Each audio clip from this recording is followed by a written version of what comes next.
Hola, buen día chicos. El día de hoy vamos a iniciar con una nueva materia dentro del mundo jurídico y de su licenciatura en Derecho. Em, Esta materia, propiamente, como ya lo vieron en la semana, pues trata sobre el derecho procesal civil. Tengo entendido que ustedes ya han llevado dos materias de Derecho Civil uno y Derecho Civil 2. En esta, pues, y aparte de lo que ya en su momento, pues ya trataban conmigo en materia mercantil con respecto a lo que eran los actos jurídicos, las personas, la capacidad, el goce, un poquito también, sí, yo sé que prácticamente el derecho civil forma parte de propiamente todas em, pues sí, como de todas las ramas del derecho y que es la que inspira prácticamente a todas y cada una. em, pues ahora toca ver cómo propiamente el proceso que se llevan ante los tribunales, aquí en la Ciudad de México, ante el Tribunal Superior de Justicia de la Ciudad de México, con sus dos sedes, y que actualmente pues ha también tenido un cambio la organización del Poder Judicial en propiamente la ciudad y que a partir del 1 de diciembre pues entró en vigor un cambio en la legislación adjetiva propiamente del derecho procesal civil, que es el Código Nacional de Procedimientos Civiles y Familiares. Ya les iba a decir penales, pero ese ya tiene bastante tiempo que propiamente entró en vigor. Y bueno, ¿qué es lo que me gustaría primero que supieran? ¿Qué es lo que me gustaría lo primerito que tuvieran como súper en conciencia, ¿no?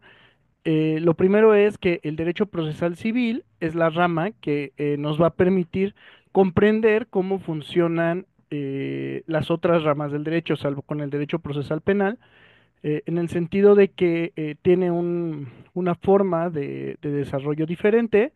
em, y pues que la forma incluso en la que el Estado persigue en este caso los delitos, pues también lo va a hacer. Entonces, esto sí quiero que sea como muy, hacerlo como muy en énfasis, en el sentido de que, y lo vamos a ver el día de hoy durante la sesión, el Código Nacional de Procedimientos Civiles o el Código, pues sí, propiamente el Código Nacional de Procedimientos Civiles, lo que nos va a hacer es precisamente entrar en supletoriedad. Ya les había explicado en este derecho procesal, perdón, en derecho mercantil, que cuando el Código de Comercio no hable sobre ¿cómo decirle? Sobre una especificidad jurídica, va a entrar de manera supletoria el Código Civil.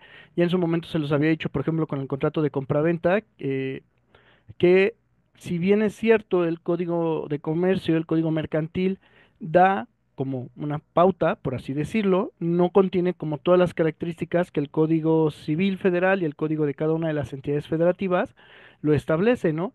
En el caso del derecho procesal civil, pues va a entrar de manera supletoria en muchas de las otras materias. Eh, en materia del trabajo, por ejemplo, se entiende que en propiamente la materia que vela por el derecho del trabajo, este, es completa, ¿no? Que la Ley Federal del Trabajo contiene como todos y cada uno de los argumentos para poder resolver. Sin embargo, en algunas ocasiones, cuando uno se va a materia de amparo, los tribunales colegiados de circuito e incluso los juzgados de distrito, de pronto toman algunas jurisprudencias o toman algunas disposiciones del Código Procesal Civil para poder dar respuesta como a todas las inquietudes que existen con respecto a la materia. Em, ¿Qué me gustaría como el que empezáramos a ver, empezáramos como a comprender? Pues lo primero es que justo el derecho procesal civil es como la rama, por así decirlo, principal, que va a suplir o va a entrar en todas las deficiencias que algunas de las leyes procedimentales se pueden encontrar. Ya les mencionaba, por ejemplo, el caso del derecho del trabajo, en algunos casos de manera excepcional entre el código entraría el Código Nacional de Procedimientos Civiles. mm, el Código Mercantil, pues obviamente, pues va también a entrar esta supletoriedad. Por ejemplo, también en materia administrativa y en materia fiscal, lo primero que va a entrar, por ejemplo, en materia fiscal de manera supletoria van a ser las reglas del Código Fiscal de la Federación, y en algunas cuestiones, pues va a entrar propiamente lo que es el Código Nacional de Procedimientos Civiles cuando el Código Fiscal no contenga las regulaciones necesarias para poder resolver en vía administrativa, en este caso por el por los órganos fiscalizadores, como es el Servicio de Administración Tributaria, el Instituto Mexicano del Seguro Social, porque, bueno, ya se los había explicado cuando hablábamos de los riesgos de trabajo, que propiamente el IMSS es una autoridad fiscal también, justo porque los patrones, los trabajadores, hola, buen día, Misa, eh, tienen que pagar sus aportaciones. También el Infonavit entra porque obviamente se tienen que hacer los descuentos necesarios, y en algunos otros casos, por ejemplo en materia fiscal, algunas entidades cobran justo los servicios, ¿no? Que se están dando. Por ejemplo, el sistema de aguas aquí en la Ciudad de México, en momentos puede ser también una autoridad fiscalizadora, o la tesorería propiamente, ¿no? Que es cuando vamos y pagamos justo como todas las circunstancias correspondientes a pues sí, o sea, como correspondientes al pago de los derechos, ¿no? Principalmente. O depende como también de algunas otras situaciones que el contribuyente pues pueda encontrarse, o cuando también encontraremos algún problema en materia administrativa, no sé, un permiso, una multa, vamos a empezar las operaciones de algo, no sé, que la alcaldía o el municipio no responde como tendría que responder en algunas situaciones. En materia administrativa, pues aparte del la ley federal del procedimiento administrativo, pues va a entrar de manera supletoria en cuanto a la resolución de los recursos que ahí contienen.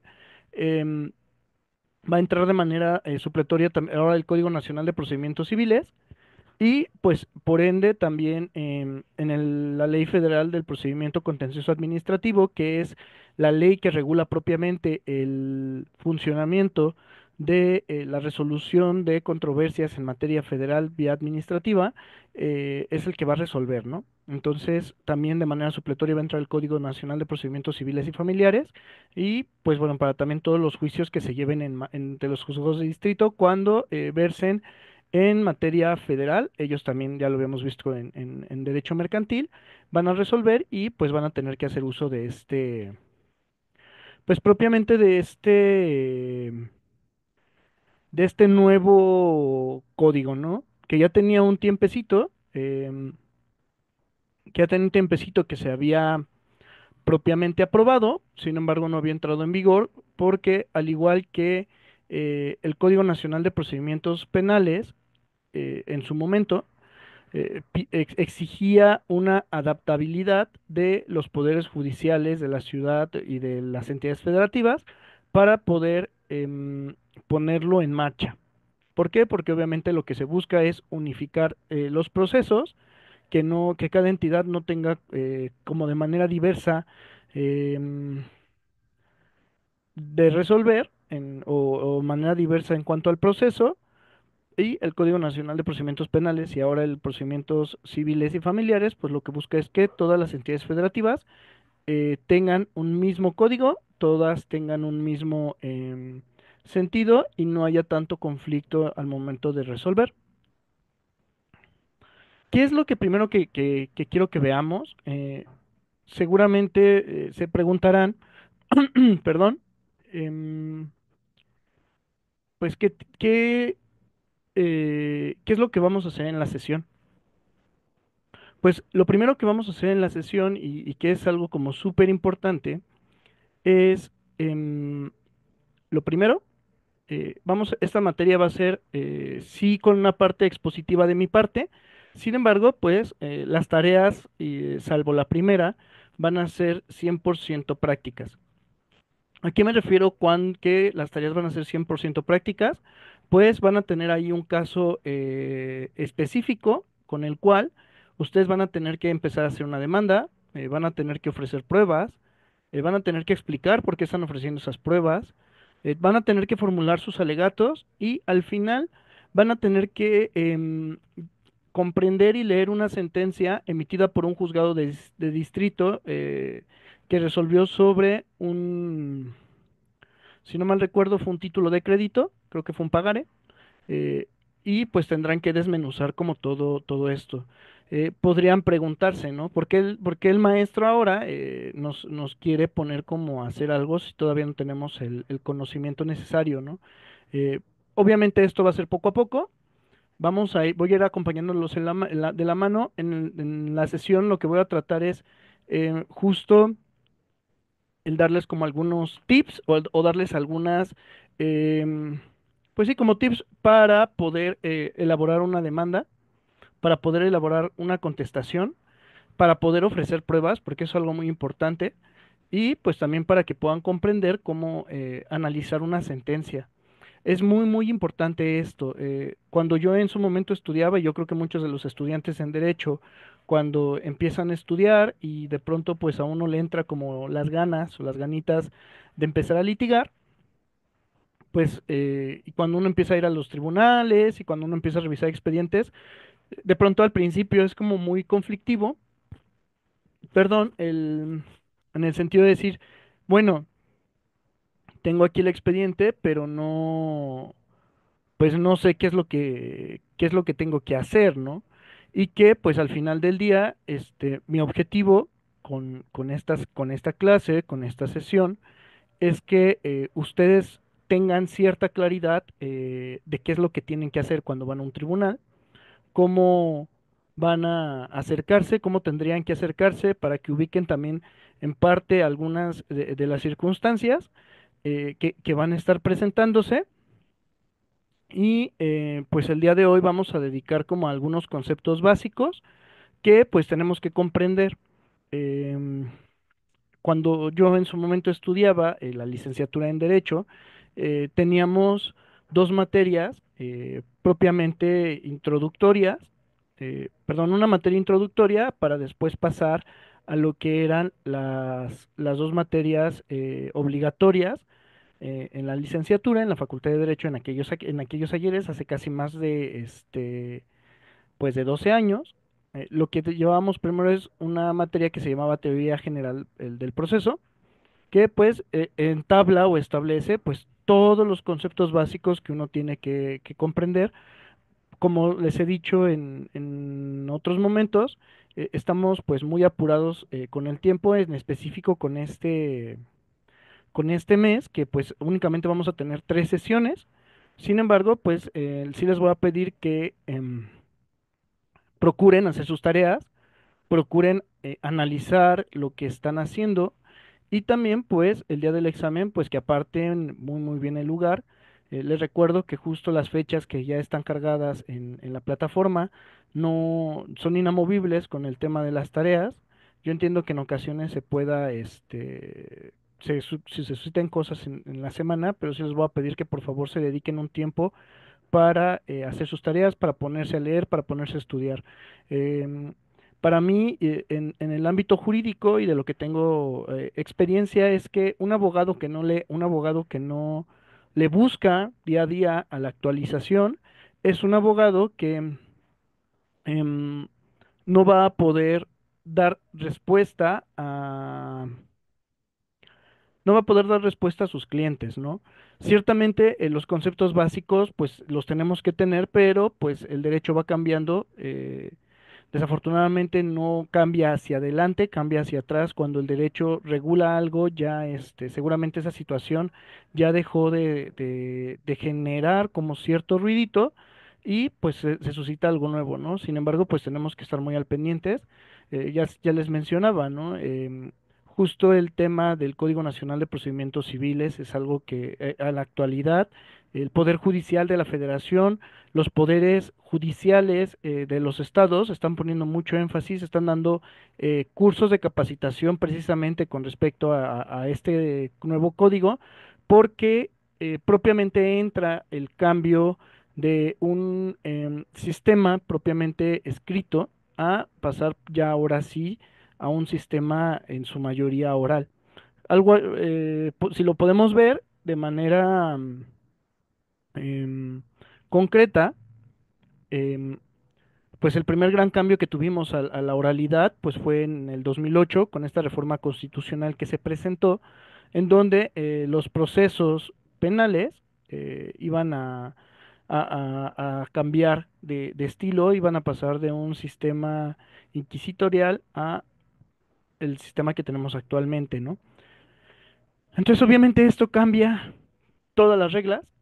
Obviamente hubo un tiempo suficiente para comprender los cambios, fueron cerca de 8 años que fueron suscitándose uno a otro el cambio propiamente y que propició justo el tema de tener la justicia oral como lo tenemos, ¿no? Esta reforma, pues sí fue como muy importante en su momento en el sentido de que em, no, de que propiamente no fue nada más como en la noche a la mañana. Realmente creo que a pesar de que hubo los 8 años, todavía hay como muchas circunstancias que no permiten el que se lleve totalmente esta reforma. En materia laboral fue desafortunadamente como muy precipitada y en materia civil pues todavía se dio como un poquito más de tiempo, ¿no? En ¿Qué es lo que busca precisamente? Que pues tengamos una unificación en cuanto a los procesos. Busca también que se tenga una unificación en cuanto a las circunstancias de, de aplicación de la jurisdicción y de darle cierta seguridad y cierta certeza jurídica a nuestros clientes comerciales. Ya también era algo que yo les había mencionado cuando veíamos en derecho mercantil el tema de los tratos internacionales en los que nos vemos obligados y porque de pronto nos vemos como sancionados ante un proceso de arbitraje, ¿no? Entonces, parte de esta reforma en materia laboral, parte de la reforma en materia civil, y seguramente va a seguir habiendo reformas en todas las materias, pues son cumplimientos de tratados internacionales en los cuales México ha aceptado y ha decidido formar parte. Em, entonces, por favor, sí, sí les pido que estén muy al pendiente de las tareas, que estén muy al pendiente como del examen. Ya les compartieron las fechas. Yo voy a estar cargando justo del material. Ya están las actividades también hechas para que ustedes vayan dándole y vayan subiendo sus tareas en tiempo y forma para que también las pueda recibir y las pueda calificar propiamente, ¿sale? Pues bueno, ya les decía, ¿no? El derecho procesal civil es la rama del derecho que se encarga de dictaminar o de dar el proceso que se va a seguir ante los tribunales en materia común y en materia federal para resolver todos los conflictos que son competencia del derecho civil sustantivo, ¿no? Que en este caso pues es todo lo que contiene el derecho civil, el derecho y el código civil, pues propiamente el Código de Procedimientos Civiles va a decir al gobernador y también al Estado cómo ha de resolver esto, principalmente a partir de las dos garantías. De dos y tres, perdón, tres garantías constitucionales, perdón, o derechos constitucionales, si quieren llamarle así. Y pues vamos a empezar con esto. ¿Qué conceptos tenemos que tomar en cuenta para poder comprender cómo funciona el derecho procesal civil? Pues tenemos una triada que en la doctrina se le conoce como la triada sistémica o la triada estructural, con la cual pues da forma a todo lo que implica el derecho procesal civil. ¿Qué es lo primerito que tenemos que tomar en conciencia? Lo primero es, y el primer concepto, que es como el que abre toda la circunstancia del derecho procesal civil y de todos los demás derechos, es la acción. Esta palabrita viene del latín actio, que significa movimiento. Eh, si llegaron a ver las películas de Harry Potter, creo que si no mal recuerdo, hay un hechizo que se llama Accio y cuando Harry Potter en su momento soltaba el hechizo, lo que hacía era atraer hacia él algún objeto inanimado, ¿no? En este caso creo que las películas es como la escoba, lo que más. Entonces, ¿qué es lo que surge con esta acción? Precisamente es, o con esta palabra es, mover, movimiento. Este movimiento, en materia jurídica, ya lo decía hace un momentito, es un derecho humano que faculta a los individuos y a las personas jurídicas a provocar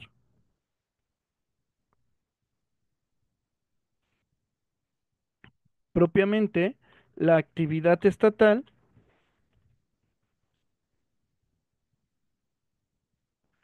para una impartición de justicia pronta y expedita.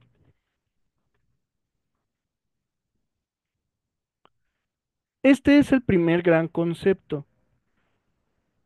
¿Qué podríamos decir como de esto? Lo primero es que es un derecho humano. Nadie nos puede quitar este derecho, salvo cuando hay una situación de emergencia, que bueno, eso no sé si ya lleva un derecho constitucional, pero si ya lo llevaron, o derechos humanos y derecho constitucional, propiamente es un derecho humano que está contenido en nuestra Constitución y que se encuentra a partir de estos derechos del artículo primero al artículo 29 y el 123. Y bueno, de manera también como particular en materia tributaria se encuentra en el 31 fracción cuarta, que pues también establece ahí también dos derechitos que se tienen que hablar en materia de impuestos. Em, ¿Qué es lo primero que tenemos que ver aquí? Pues que es un derecho humano, está contenido en la Constitución, en específico, y lo vamos a ver un poquito más adelante en dos artículos. Posteriormente también, ¿a quienes faculta? Pues ya también lo veíamos en las clases de derecho mercantil y de derecho laboral, ¿no? A los individuos, estamos hablando ahí de las personas físicas, de Misael, de Jorge, de Abraham, en este caso de mí, de su familia, ¿no? Las personas de carne y hueso, las personas con las que convivimos todos los días, con las que no, que viven en otras partes, todos ellos tienen derecho a, y los que viven en territorio mexicano, tienen derecho a invocar este derecho humano. Y bueno, cuando hay un contrato de asociación, que también es algo que ya veíamos en materia de derecho mercantil y que hacíamos un pequeño repasito de lo que implicaba constituir una sociedad, em, justo también habla de las personas jurídicas, que en este caso las sociedades, que pues ya decíamos en su momento, son entes jurídicos, son entes que no existen en la realidad. Ya les mencioné el caso, por ejemplo, de que no vamos por la calle y vamos viendo al oso Bimbo caminando, pues sí, o sea, como por la calle, o no vamos viendo a la botella de Coca-Cola, o sea, al final del día lo que estamos viendo es cómo esta asociación de personas físicas que se han unido para concretar un fin en común, pues van realizando ciertos actos. Las personas morales también pueden empezar ciertos actos jurídicos, en este caso de invocación al derecho de acción, a través de su representante legal o aquel que tenga facultades para poderlas realizar, ¿no? Y bueno, ¿qué es lo último que habla? La actividad estatal para una impartición de justicia pronta y expedita. Esta es otra de las garantías que encontramos en cuanto a tener acceso a una justicia pronta y expedita, en el sentido de que nuestra constitución y también es un proceso normal en la sociedad, ha ido evolucionando. Al principio, pues, ¿qué era lo que el ser humano tenía como para dirimir sus controversias? Pues la ley del talión, ¿no? Ojo por ojo, diente por diente. Tú me robaste algo, yo te voy a robar algo para resarcir el daño. Ah, ¿sabes qué? Es que tú mataste a alguien, ah, yo voy a matar a alguien más para eh, poder cumplir con propiamente para poder restablecer a lo que yo tengo derecho, ¿no? Y esto que propició, pues obviamente propicia, pues un caos. porque no había una autoridad que determinara propiamente hasta dónde podía entenderse que se había cumplido con este ojo por ojo, diente por diente, ¿no? Entonces esto generaba un caos. eh, las personas se empezaron a reunir, empiezan a generar comunidades y empieza a crear como ciertos estatutos con los cuales iban a comportarse, ¿no? Si lo vemos como de manera introductoria y también si lo vemos como de manera histórica, pues bueno, si primero estaba la ley del talión, cuando se unifica o cuando las primeras sociedades, pues empiezan a surgir otro tipo de reglas, otro tipo de leyes. En este caso, podríamos decir, no sé, una ley moral o una ley religiosa, que al final del día van enmarcando también cómo, cómo han de comportarse los integrantes justo em,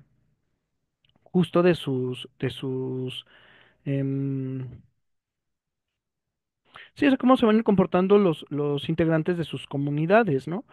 Las leyes morales nacen de ahí. Cuando empiezan a surgir las leyes morales y que no había como una justificación, por así decirlo, en cuanto a la forma en la que iban a sancionar, pues da paso a las leyes o las normas jurídicas y que con estas normas jurídicas, ¿qué es lo que se busca? Precisamente garantizar que no todo sea ojo por ojo, diente por diente, o que o que realmente no haya como una consecuencia en materia de resolución de conflictos. Entonces, con la creación del Estado en 1500, propiamente, que es cuando más o menos se considera que el Estado comenzó, y con las evoluciones paulatinas, pues, ¿qué es lo que encontramos? Pues encontramos propiamente que ya la sociedad determina por medio del contrato social, que pues bueno, la teoría social de Rousseau y también del espíritu de las leyes de Montesquieu, establecen que cuando se hace el contrato, los integrantes, las personas físicas, lo que hacen es transmitir o dar parte de su voluntad para que un ente, en este caso el Estado, que también es un ente ficticio, pero que tiene ejecución real y material en la realidad, se va a ir dando. ¿A cambio de qué? A cambio de seguridad, a cambio de paz, a cambio de ciertas condiciones que el pacto social que de manera implícita está enmarcando. ¿Qué es lo que pasa cuando un Estado empieza a tener conflictos con esto? Pues bueno, propiamente va perdiendo el poderío con respecto a que las personas que integran el tejido social ya no están teniendo tanta confianza. ¿Qué es lo que actualmente estamos viviendo en México? La crisis del Estado, pues ya venía como de mucho tiempo atrás, cuando no se garantizan derechos económicos, cuando no se garantizan derechos sociales como la seguridad, cuando no se garantizan derechos en cuanto a la dignidad y la integridad de las personas, pues podemos decir que tenemos una crisis del Estado de Derecho. Pero bueno, en la actualidad, pues creo que todos los estados tienen un problema de esto y pues este derecho de la acción, pues es algo que no nos pueden quitar, salvo, ya les decía yo, en un momento de emergencia, cuando hay una suspensión de derechos o de garantías derivado de el tema de la contingencia que puede presentar, ¿no? El Estado no puede dedicarse a resolver cuestiones de, no sé, un incumplimiento de un contrato en materia civil o de un despido injustificado o de lo que ustedes quieran, cuando pues la realidad es que, no sé, está sufriendo una invasión, eh, tiene una revolución civil, entonces pues obviamente eso se tiene que suspender, ¿no? Y tienen pues que atender aquello. ¿Cuál es el siguiente concepto que hemos de tener en cuenta? Que es el de jurisdicción. La jurisdicción es esto que ya les decía yo, es la facultad o es una función soberana del Estado realizada a través de una serie de actos que están proyectados o encaminados a la solución de un litigio o controversia. mediante la aplicación de una ley general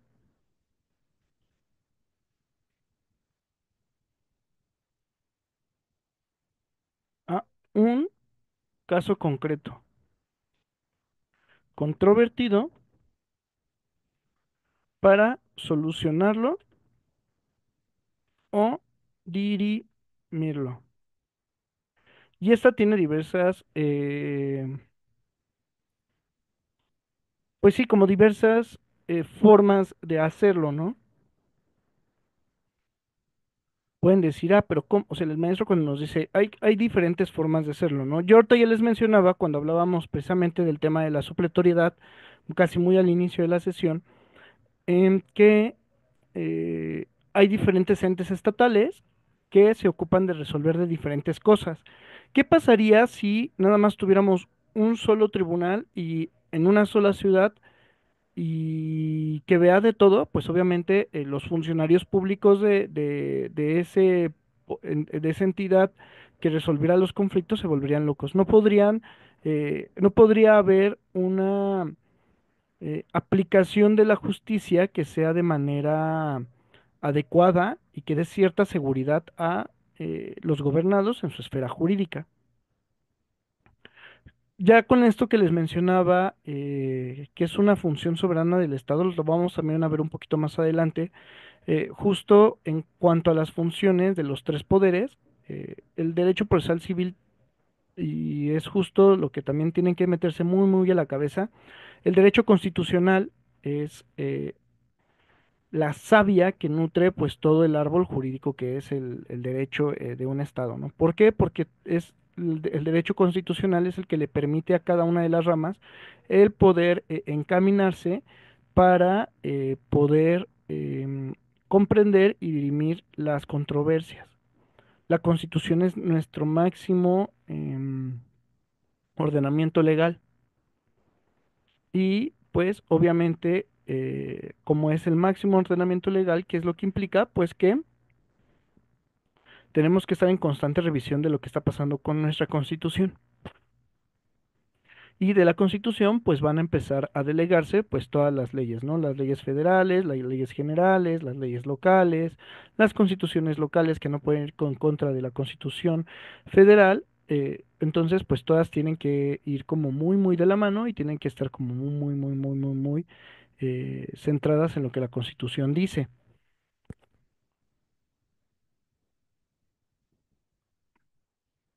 ¿Qué tenemos que hacer también y darnos cuenta?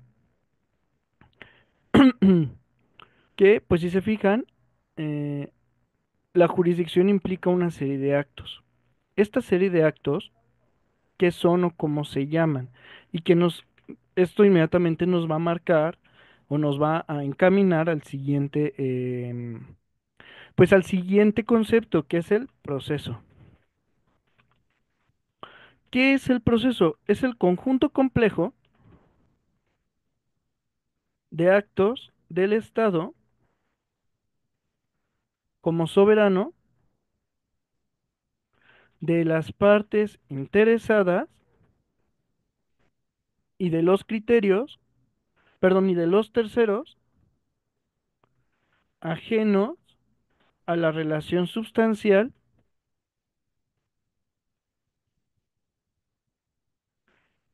actos todos que tienden a la aplicación de una ley general a un caso concreto, controvertido, para solucionarlo. ¿Qué es lo que podemos ver aquí? ¿Qué son todos estos actos? Pues todo lo que nos vamos a encontrar para poder resolver las. Pues sí, o sea, como para resolver como todos los conflictos, ¿no?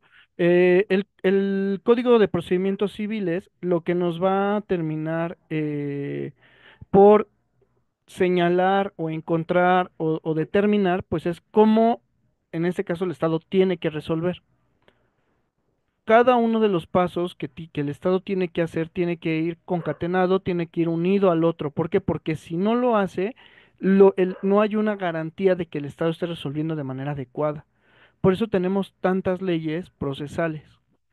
El Código Nacional de Procedimientos Civiles, ya les mencionaba hace rato la ley federal del procedimiento contencioso administrativo, em, en su caso también el tema de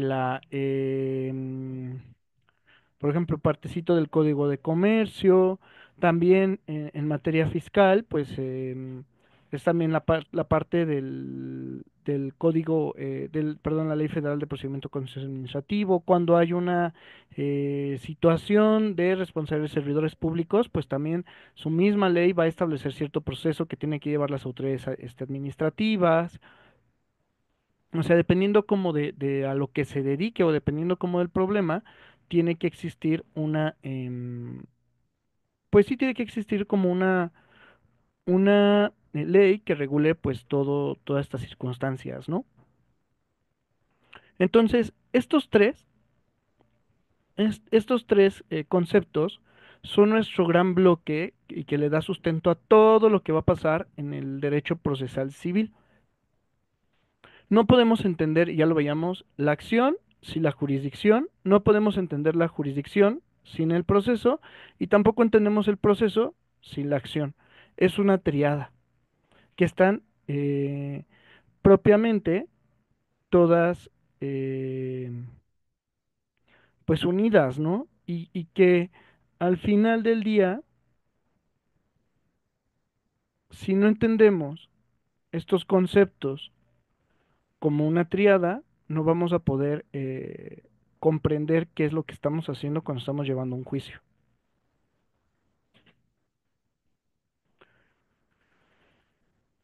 De aquí también nos tenemos que dar cuenta em, que dependiendo de las circunstancias en las que nos encontremos, estos tres conceptos van a tener diferentes formas de manifestarse. Por ejemplo, en materia civil y en, bueno, casi todas las materias, salvo en derecho penal, vamos a tener a la acción con un solo nombre, que en este caso es demanda. En el caso del materia administrativa y materia fiscal va a ser una demanda de nulidad. En materia civil, pues va a depender como de lo que se esté reclamando. En materia laboral, pues va a ser una demanda por despido injustificado o por pago de prestaciones. En materia mercantil va a pasar muy parecido a materia civil. En materia familiar, dependiendo como de la circunstancia en la que se encuentre el,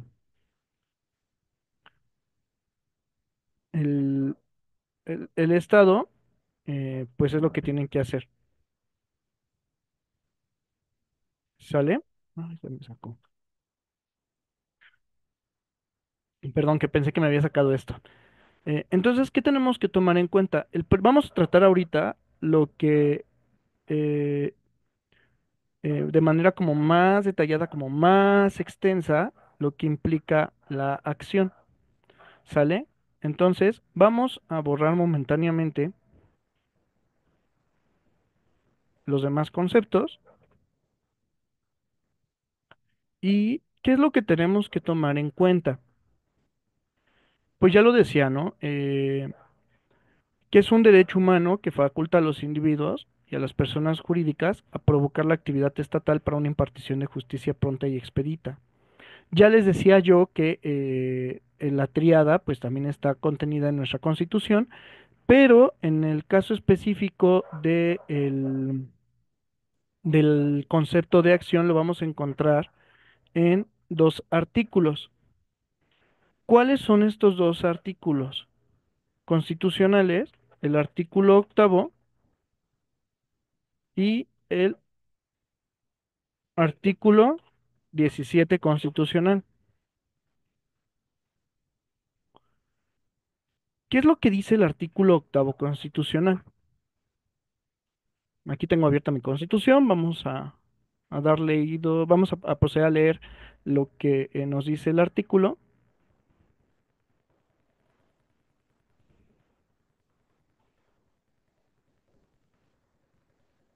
que dice, No se podrá coartar el derecho de asociarse o de reunirse pacíficamente. No, perdón. Las funciones y empleados públicos respetarán el ejercicio del derecho de petición siempre que ésta se formule por escrito de manera pacífica y respetuosa, pero en materia de política solo podrá hacerse uso de ese derecho a los ciudadanos de la República.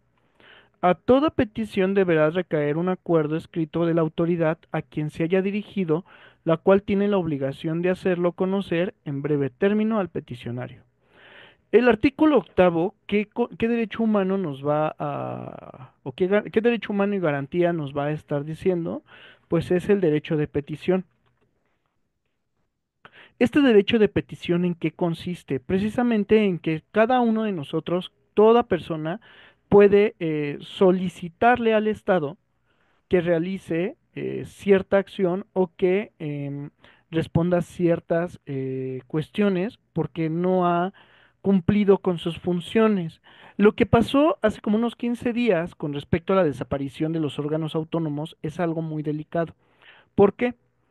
Porque justo en materia de corrupción, en materia de transparencia, que también pues sé que salieron ya también los escándalos ahí con el INAI y con los otros órganos autónomos, el Estado por mucho tiempo en nuestro país dejó de dar respuesta y dejó de cumplir con sus funciones y hacía las cosas de manera autoritaria. ¿Qué fue lo que pasó? Eh, Justo por nuestros tratados internacionales, em, y por las condiciones que necesita todo Estado para, en cuanto a la rendición de cuentas, se crean estos y se da respuesta a lo que el ciudadano solicite. Em, ya decían, creo que fue en una mañanera que preguntaba, que el INAI respondía preguntas que no tenían nada que ver, por ejemplo, con qué ropa interior o qué calzones usaba el presidente Andrés Manuel López Obrador. Al final del día, si cualquiera de nosotros hace una pregunta de manera escrita, pacífica, ante una autoridad, y en el caso de la transparencia, que era lo que tenía el INAI encargado, lo que tenía que hacer el INAI, pues era resolver, o sea, y responder a la pregunta. ¿Por qué? Porque no era información que estuviera catalogada como información sensible e información em, que pusiera en riesgo la seguridad nacional. Entonces el INAI tenía que responder propiamente a esas preguntas con fundamento en el artículo octavo constitucional. Cuando el artículo octavo constitucional deja o el INAI deja de existir, ¿qué pasa? Pues se ve coartado lo que el artículo octavo constitucional nos permitía realizar a nosotros como ciudadanos.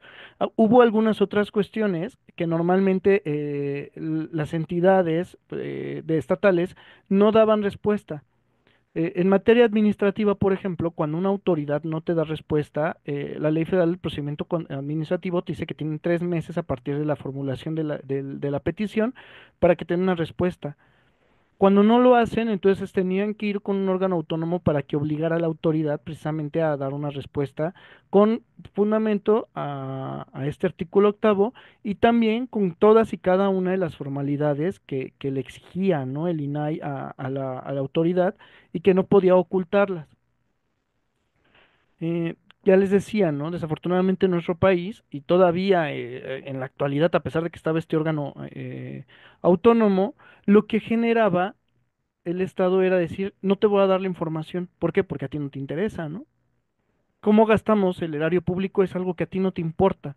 Entonces tú no tienes que preguntar. Entonces al final del día, ¿qué es lo que pasa con este artículo octavo constitucional? Pues se ve coartado. El derecho a la petición se ve coartada, ¿no? Y pues ahí tenemos pues un claro ejemplo de que es el ciudadano el que se acerca al Estado a preguntar. ¿A esto qué tiene que pasar? Te tiene que haber una respuesta. No basta con que yo pregunte, el Estado tiene que responder. El Estado tiene que sacar de la duda o tiene que em, responder a la petición, en este caso del ciudadano. ¿Por qué? Porque al final del día es su derecho. Y ha cedido parte de su voluntad para formar parte de esta entidad estatal y el Estado tiene que proteger sus necesidades, sus derechos, garantizar el cuidado de estas. Entonces, sí es súper delicado que hayan desaparecido, desafortunadamente. Hay una secretaría que en teoría se tendrá que encargar del funcionamiento y de la transparencia de las entidades administrativas dependientes del Ejecutivo, del Poder Judicial y del Poder Ejecutivo. Desafortunadamente, pues se ve en muchas ocasiones también coartada, ¿no? Precisamente por el tema de los presupuestos, em, que pues ahora cada año con año, pues han venido como recortando aún más. Pero pues bueno, el derecho a la petición pues está contenido en este artículo octavo constitucional. ¿Qué nos dice el artículo 17 constitucional? Este es un artículo que vamos a estar viendo constantemente, constantemente. Em, y que también tienen que tomar en cuenta normalmente, y eso lo vamos a ver cuando estemos hablando de la jurisdicción y de el proceso.